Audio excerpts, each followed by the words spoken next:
Good afternoon, Natasha, and I'm actually based in Cape Town.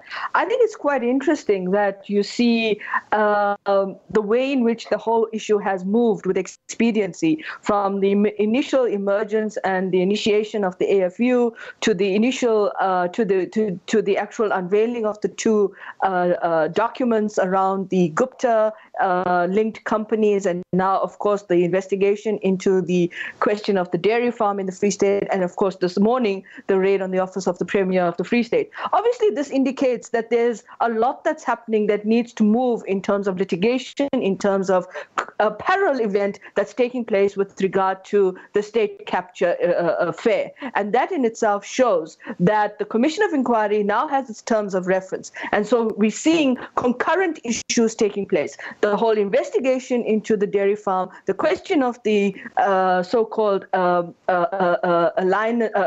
aligned associates of the companies to the Gupta family, and of course the raid on the Premier's office in the Free State. And all of this indicates that there's definitely a move towards the kinds of sentiments and statements that the president of the ANC made at his closing address at the elective conference last year in the January 8th statement this year, and of course the indication and vision that he's advocating at Davos, and that is there's no room for corruption. Absolutely. But just listening to some of the statements that have come out from the ANC since this raid, they've said, we don't want to prejudge. We want the law to take its course. They don't expect Ace Magashule to step aside. So as you say, the ANC, their sentiment, especially the sentiment from ANC President Cyril Ramaphosa, is that we're getting serious now about corruption. So it doesn't quite fly that they say we're just going to let the law take its course in this. They need to take a more decisive approach to this, don't they?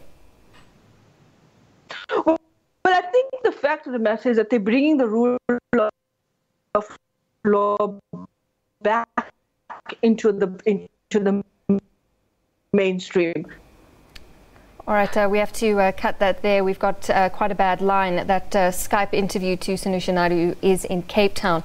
We'll try and get her back for a bit more analysis and reaction on that story of the Hawks raiding the offices of the Premier in Bloemfontein.